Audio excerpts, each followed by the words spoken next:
शिव जी का आराधना कर रहे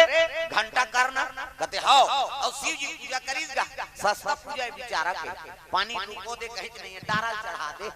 दूध मिल के दूध नान नहीं है तो हटा हटा मासा खत्म कर बेल डारा पैसा थोड़े मिली भाई कनो का लूरा रहुना पानी तो मिलते छे प्रेम से बोल दुर्गा मैया की जय। चलो अभिषेक कर दी शिव जी प्रसन्न हो गए घंटा करना कहते मांग वरदान बेटा प्रेम से बोल दुर्गा मैया की जय। शिव जी प्रकट हो गए भोलेनाथ महाराज डम डम डीगा डीगा शंकर उमा प्रिया संग में भूत लिया प्रेत लिया सांप लिया हाय भोले डम डम आप डमरू बोले सुंदर शिव जी प्रकट हो गए डमरू त्रिशूल है गलम सांप के बड़े जान स्थिति देखना सांप निकले है अंतिम देखता ध्यान कथा में रहा अंतिम मत दिखाओ ना हाँ ध्यान लगा कथा सुनाओ प्रेम से बोल दुर्गा मैया की जय। शिव जी प्रकट हो तो घंटा करना कथे प्रभु हाँ बोले के वरदान दे मैं मरो झन प्रेम से बोल दुर्गा मैया की जय। मैं मरो झन जब का वरदान मांगे ते मल्ला अपन प्राणे को होई भगवान तो मिल गए कैसे तब मिल के तब अच्छा चीज नहीं मांगतीगा देख के फल मांगा थे मैं मरो झन हां यहां जरहा बन के जियत रहते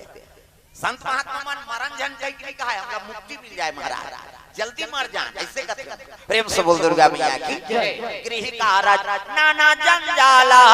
और देयति दुर्गम शैल विशाला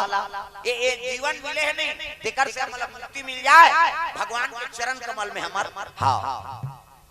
मिल जान महाराज औ जन्म मत देबे कई प्रकार के 84 लाख योनि हमला बड़ कष्ट है प्रेम से बोल दुर्गा मैया की जय। करोड़ की तहु दुखी है अब ये गरीब है तहु दुखी कोनो ऐसे दुख नहीं आने वाला बात नहीं कैसे पैसा ज्यादा है तो बीमार है कैसे कहीं च नहीं है तो धन के अभाव है हाँ सबो बने बने है तो घर वाली आई कैसे कर नहीं हाँ पत्नी बने मिले है तो तेकर पति आ जा रहा है नहीं आज उपास रहो जन्माष्टमी कहते थे मारा 12 बजे वो ओपी कही आ जा रहा हुई दी तब ओकर उपास सफल होई प्रेम से बोल दुर्गा मैया की जय। कई जन मन पति मन बने उपाधास वाला है तब पत्नी आ जा रही हां आज उपास रहे मारत रहा मन बोझ कौन तोरो सा रहे रे देख काकरो घर पत्नी खराब है त काकरो घर पति खराब है नहीं हां और दोनों बने हैं तो ओकर मन में आस्था नहीं प्रेम से बोल दुर्गा मैया की जय। कोई न कोई जीवन में कष्ट है का प्रेम से बोल दुर्गा मैया की जय। हां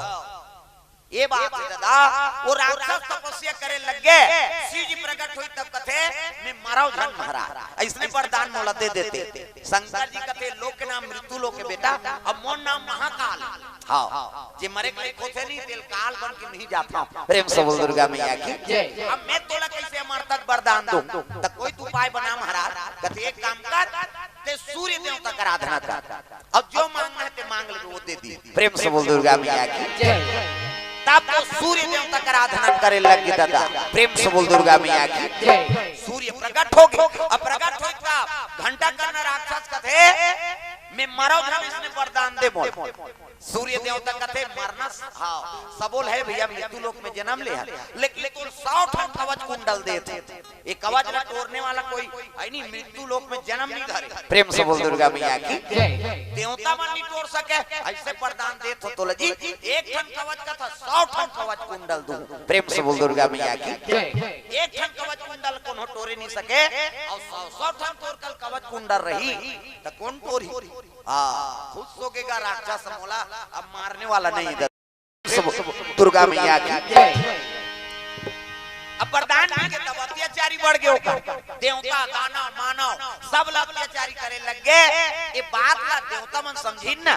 तब विष्णु जी कर पहुंचे लग गए तब क्षीर सागर में सोए विष्णु लक्ष्मी पैर दबावे हो ना शेष के संयम सुते 1000 वृक्ष भगवान सुते थे कामे सुते हैं 1000 वृक्ष सांप में कैसे कहीं विष्णु जी मजाक करते वहां ठंडा ठंडा में सुतेरी बहिनी सांस में सुती थे का नींद पड़ी चल तो पीटी में सूत के बताते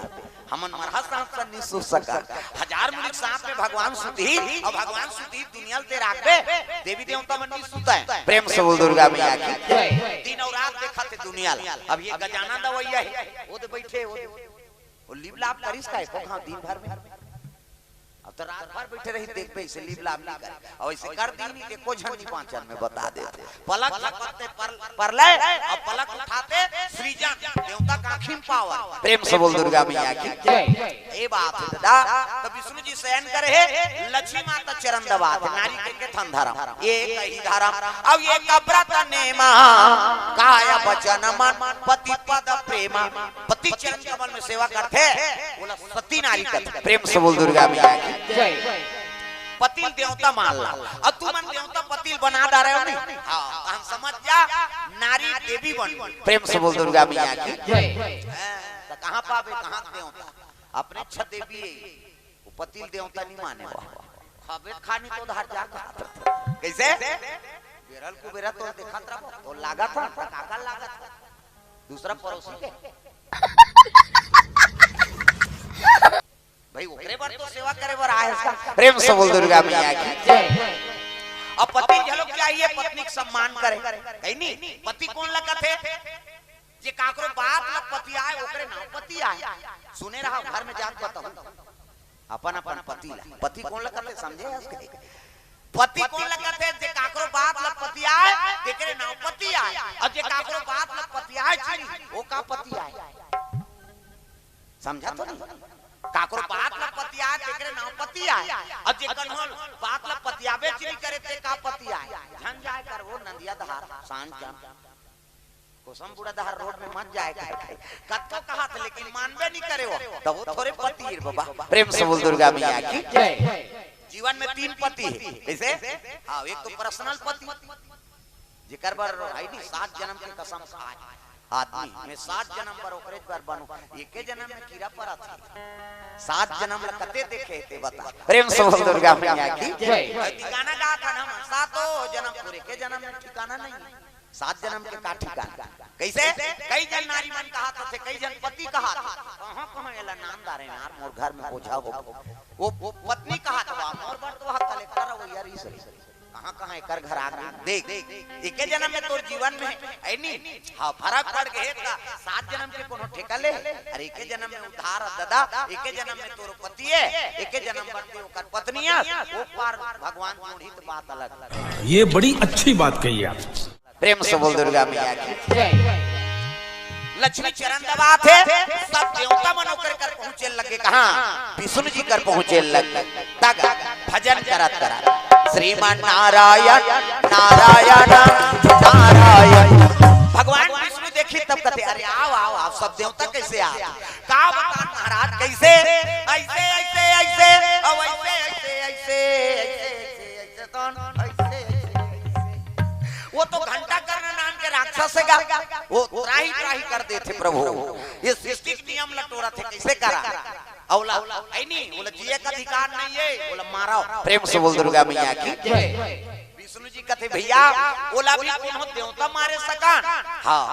न कोई दानव मारे सके न कोई जीव नहीं मार सके उसने वरदान पाए काबर 100 ठन कवच कुंडल मिले सूर्य देवता हाथ। प्रेम से बोल दुर्गा मैया की जय।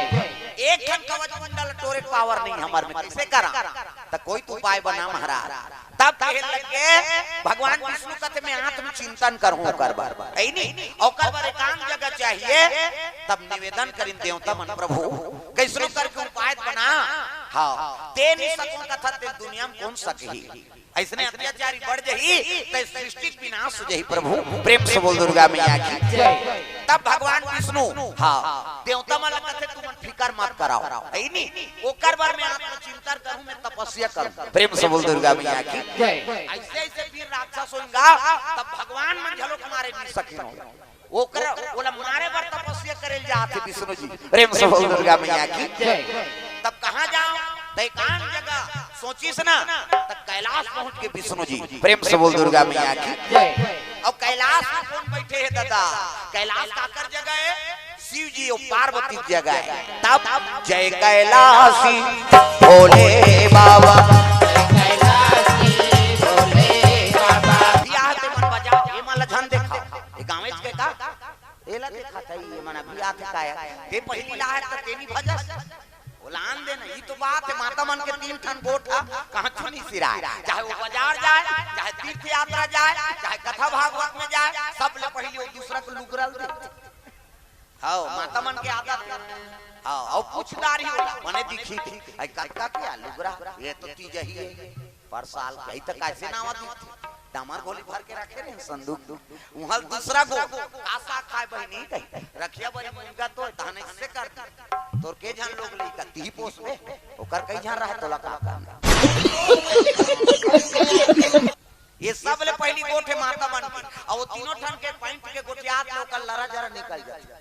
आई कौन गांव ला है आई में सारा आई काकर घर के आई पावा तो मोर भैया ऐसे करे कहां शुरू हो गए नाना डेढ़ सास होदा प्रेम से बोल दुर्गा मैया की जय। जल्दी माता मन जोरदार से अपन लाइन में नाम दा प्रेम से बोल दुर्गा मैया की जय। कथम ध्यान दो काबर कम समय है हमारे बाद और मंडली बैठी और अच्छा चीज के आप वाला दर्शन करवाता मैं है नहीं ध्यान लगा कथा सुनाओ। हां अभी जात तपस्या करे विष्णु जी हां तब देखी त कैलाश पर्वत वो शिव जी के अधीन में हो अब वही निवास है कैसे करा तपस्या करे कई जगह मोला शांत लागत है तब माता पार्वती और शिव जी अब एकाएक जगह मांगो तुम कैसे मांगा है नहीं तब विष्णु जी लीला रत्ती अलकनंदा नदी बहा थे ना हाँ अलकनंदा नदी बहा थे वही कल छोटे बालक बन के लइका कौन है विष्णु जी प्रेम से बोल दुर्गा मैया की छोटे लइका बनी और लइका बन के अक्का रुदन करे लग गए त कैलाश होकर रोनम गूंजे लग गए माता पार्वती शिव जी कहते प्रभु ये काका लइका है वो पर रोआ थे शिव जी समझ गए लीला है शिव जी कहते काका लइका होय तोला का करना ओकर दई लेक जे ही कैसे तै रोआ थे ते कर तो दई छी नहीं आई नहीं वो लइका बने थे कोई नानमुन थोड़े विष्णु जी बालक बन के रोते अलकनंदा नदी तीर में अक्कर उदन करी त कैलाश से गूंज गएगा प्रेम से बोल दुर्गा मैया की जय। माता पार्वती की ममता नी हां सहे सखी सही काका लइका दई अपर कल्पा थी हां भगवान शिव जी कहा तेरे ओकर दई है लेट जाई वो देख काबर का लई होता माता पहुंचे लगे काबर जगत माता है ना लइका रोआ थे मोला बेटा कही के बुला ले वो महामाई मोला गोदी में खेला ले वो महामाई माता पार्वती की ममता का बढ़ गई काबर जगत माता है ना ये दुनिया में जगत है ना सब ओकरे बेटी बेटा प्रेम से बोल दुर्गा मैया की जय। लइकल टाप ले धरी और टाप ले धरी तब कहने लगे बेटा चुपेरा बे बेटा मोर चुपेरा बे लाला रे माता मन गाना लइका आते तहन वाला गाना गा छूट मिल गई है नामा बहू आए ते गाना कही तो वाला बने समझी का नामा ने वनी बहू आए और उसने गाना कही तेल को बने सब मुड़ी लड्डू लाओ पथरा हो चुपे रहो नामा ने वनी बहू आए काकरो घा और वो दरिया कही तेल वाला बने कहीगा आई ऊपर घर के बहुत बहनी वहां फाड़ दरिया गाते के निदे वो हां काम कई ठन चर्चा हो जाए अब एक जन ओकरे लइका लइका एक जन आगे नी वो टाप लइका धरी और छत में चढ़ जाए ता टूरानी जाने रे कैसे करथा तो नीवा लइका खेलात हो गए ओला छूट मिल के था ता कोनो नहीं माने रे नहीं माने गीता और रामायण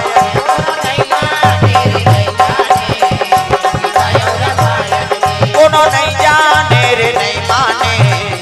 गीता और रामायण की कोनो नहीं जाने रे नहीं माने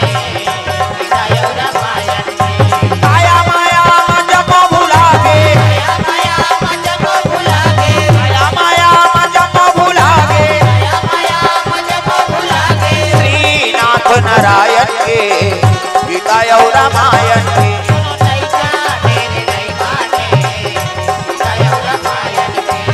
लइका जैसे गोद में उठाई से वो रोत रहा तो लइका चुप हो गएगा लइका कतो रोत रहा दूसरा कर भले नहीं मानी लेकिन माता अपन गोद में ली नहीं वो लइका चुपे छो जातेगा ये ममता प्रभाव प्रेम से बोल दुर्गा मैया की जैसे चुप होई से पार्वती कैलाश में चढ़ाते और लेगत ले लइका के नींद पर प्रेम से बोल दुर्गा मैया की वो कोने विष्णु जी है ना बालक बने अब पार्वती ममता से सहलाइसनी ओकर नींद पर गए शिव जी कहे लग के चुपे हो गए हो लइका कहते सूत के महाराज और सूत के जग हम सुता दे है नी जाके सुता कैसे और शिव जी कहते प्रभु ये काका लइका है कर मातारी धिकार जे लइका ले छोड़ के चल दी कतक सुंदर है लइका शिव जी हां से मन में लइका नहीं होए दुनिया दादा प्रेम से बोल दुर्गा मैया की जय ई दुनिया खाना दाना देवैया पार्वती ममता मक्का है नी बोला देवी देवता नजर नहीं है केवल ये मोर पुत्र है अब मैं कर माता हूं मां ममता बड़े भैया प्रेम से बोल दुर्गा मैया की जय दूसरा लइका रोहिणी तो दूसरा महतारी का आत्मा पसीज जाती है लइका बर रोते हां वो चली दी होगा प्रेम से बोल दुर्गा मैया की जय शिव जी और पार्वती बैठे हैं थोर को बेरा होई तहन कते लइका उठ की सोइबो चल जाबो और जाके देखते तो विष्णु जी तपस्या करत हो गुफा में प्रेम से बोल दुर्गा मैया की जय विष्णु जी देखिन त हाथ जोलिन प्रभु आप कैसे तब तो खड़े हो गए विष्णु जी हां माता जी ये जगह आपके अमूलात्म चिंतन करना है दुनिया कल्याण करे बार मैं तपस्या करूं कहीं कि हां आए रे लेकिन आपके जगह तक कैसे मांगते हो एकरे से भी आपके पुत्र के रूप में मैं आप लोग प्रदान हो अब आप मोर माता हो शिव जी मोर पिता है अब मैं आपके पुत्र हूं अब पुत्र अधिकार रखे अपन दई ददक चीज में हाथ करत है तो एक काम करो ये जगल में तपस्या करे वर दे दो शिव जी कहते एकरे से में मत जा ये घर ले बेघर करे वर आ हमार प्रेम से बोल दुर्गा मैया की जय का के हो जेकर दई लइका होई तेकर दई लेक जाई गई तते टिन टिन टिन टिन चल अब यहाँ बिली बिली बना रहे हैं तबेला छोड़े लाग गया ये मांगा प्रेम से बोल दुर्गा मैया की जय अब कैसे कर दे वो है नहीं भगवान जन कल्याण करे बड़े जगल मांगा थे यहाँ तपस्या करूं कहा थे ले ये उत्तराखंड में तेरे महाराज हम दूसरा डोंगरी चल देता वो डोंगरी छोड़ दी और मन कहाँ आगे उला आजकल केदारनाथ प्रेम से बोल दुर्गा मैया की जय वो मन केदारखंड पहुंच गए उत्तराखंड छोड़ दी अब विष्णु जी तपस्या में बैठ गए दादा तपस्या में बैठे थे कई वर्ष बीता थे लक्ष्मी रोना राही शुरू हो गया ये कैसे नहीं आते दई कहां गए हम लोग बता घलोक नहीं गए है नहीं विष्णु जी बिना लक्ष्मी शांत थोड़े रही भाई पति चल दी तब बिना पूछे बताए तब तुमन बने रहूं कहा मुड़ी ला डोलाओ पति बिना बताए कहा चल दी तब बने रही माता फिकर हो गए कौन ला लक्ष्मी जी ला तब धनी बिना जग लागे सोना वो नहीं भावे मोला सोना जग महाल अटाई धनी बिना जग लागे सोना वो नहीं भावे मोला सोना जग महाल अटाई ओतकी जवान देव ऋषि नारद पहुंचे लगे दादा कहां बैंकुंठ में भगवान है नहीं विष्णु के आसन में पहुंचा थे लक्ष्मी रोत रहा है रस रस पति नहीं है तो नारी गति नहीं हाँ कौन जानी कहाँ गए थे पता नहीं है लक्ष्मी माता रोआ थे ओतकी जवान नारद जी पहुंच गए प्रणाम माता जी का हाँ खुश रहे नारद कैसे काबर रोआ था सो का दुख हो गए कहते विष्णु जी कहाँ गए आज कई बरस हो थे बीता थे वो आए कहाँ गए कहने लगे वो दुनिया कल्याण करे तपस्या करत है कहाँ उत्तराखंड पर्वत कैलाश प्रेम से बोल दुर्गा मैया की ऐसे की सही है तपस्या करा थे अब ठंडा वहां बर्फ गिरते कथे वो डोंगरी में प्रेम से बोल दुर्गा मैया की अब कैसे करबो दई वो तपस्या करे ऊंचे के दुनिया कल्याण करे बा और तपस्या करत तपस्या करी तबे होला ऐनी शक्ति मिलही तब वो घंटा करना राक्षस मर सकत प्रेम से बोल दुर्गा मैया की ये तपस्या करे लगे है कि तब तो लक्ष्मी वहां लूट गए और डायरेक्ट वही उत्तराखंड पर्वत में पहुंचीगा देखते ते बर्फ में अतका तो पागे रहा है भगवान बर्फ में अतका तो पागे है अतकी बाँचे है आई ये तो पाजे ही तई गड़बड़ हो कैसे करा तय कर तपस्या विघ्न मत हो ऐसे कई बद्री नाम के पेड़ बन गए प्रेम से बोल दुर्गा मैया की लक्ष्मी है बद्री पेड़ बन गए बद्री हाँ ऐसे तब बद्री काला कथे संस्कृत शब्द है बद्री हमार छत्तीसगढ़ी का कथन होला बोईर कथन बोईर प्रेम से बोल दुर्गा मैया की ये बद्री शब्द है ना संस्कृत हमार छत्तीसगढ़ी मूल बोईर कथन बोईर बोईर के पेड़ प्रेम से बोल दुर्गा मैया की इसने बन गए और छैया बना दी जब तक बर्फ गिरे थे में अटके रहा छबा छप विष्णु जी में नहीं गिरी तपस्या पूर्ण होई देखिस नहीं तो पेड़ बने रहा लक्ष्मी हां कहन लगे वाह लक्ष्मी मोर तपस्या में विघ्न मत आए के बद्री पेड़ बन गए जा आज मोर आशीर्वाद है ये जगत ना बद्रीनाथ हो। क्या बात है सर, क्या बात है सर। प्रेम से बोल दुर्गा मैया की। बद्रीनाथ तो नाम पड़ गए, तब बद्री विशाल का वर्ग थे नहीं, तब विशाल नाम के राजा है वो कहाँ के अयोध्यापुरी के। प्रेम से बोल दुर्गा मैया की। राम मन के पुरखा है वो, और लड़ाई तब लड़ाई में जत्ता राजपाट रहा तिलहार गयो, हारी सब वही उत्तराखंड में जाकर तपस्या करी। भगवान विष्णु जी प्रकट हो गए, का दे बता, कहते मोला राजपाट लाऊ मिल जाए महाराज अयोध्या के। अरे वही चीज हार की तपस्या करा था, अच्छा चीज मांग ले और का राजपाट में मन लगे नहीं महाराज मोला वही दे दे। ऐसे इसनी तो ये जगह में हम तपस्या करे बेटा, एकर से ती तोरो नाम जुड़ जाई, एकरे से तो का नाम बद्री विशाल हो गई। प्रेम से बोल दुर्गा मैया की। ए तपस्या करी से तपस्या करी तब ये बात पता लगे कौन ला घंटा करना राक्षस रे मोला मारे बर विष्णु तपस्या करा था, ते मेरा परम दुश्मन है ऐ नहीं तो का नाम ला सुनना पसंद नहीं करे, तो अपन कान में घंटाल बांधे रहा है। घंटाल विष्णु जी का नाम मत सुनाए कहीं। हाँ वो हरि का नाम मोल पसंद नहीं है कि मोले मारे बर तपस्या करते मोर का ही तैसी थोड़े वो दुश्मन, तो का नाम मत सुनाए कहीं घंटील बांधे रहा है। गरवा का घेच मन में बांधे रहा था नहीं घंटा, तैसे अपन कान मन में बांधे रहा है, से तो का नाम घंटा करना हो। प्रेम से बोल दुर्गा मैया की। परम दुश्मन है तपस्या करत रहा है, वही समय में भगवान ला सूझ गेगा ये में तो नहीं मार सका, नहीं इसने ताल लेकर मार सकता हूं। प्रेम से बोल दुर्गा मैया की। दूसरा अवतार लूं तब मर ही नहीं, घंटा करना। तब धर्म और पत्नी मूर्ति और धर्म ये दोनों पति पत्नी पुत्र कामना से वही अलकनंदा नदी तीर में तपस्या करत रहा है। प्रेम से बोल दुर्गा मैया की। भगवान नारायण प्रकट हो गए, धर्म मूर्ति का चाहिए बोलो, कथे पुत्र दे देते हो महाराज। विष्णु जी कहने लगे जा मोर आशीर्वाद है, मोर आशीर्वाद से तो दो पुत्र मिली, एक दो जन पुत्र हो गए मूर्ति माता के, एक के नाम है नहीं नर और एक के नाम नारायण। प्रेम से बोल दुर्गा मैया की। नर और नारायण के दो पुत्र है नहीं, धर्म और मूर्ति से गर्भ से दो पुत्र हो, एक के नाम नर एक के नाम नारायण। प्रेम से बोल दुर्गा मैया की।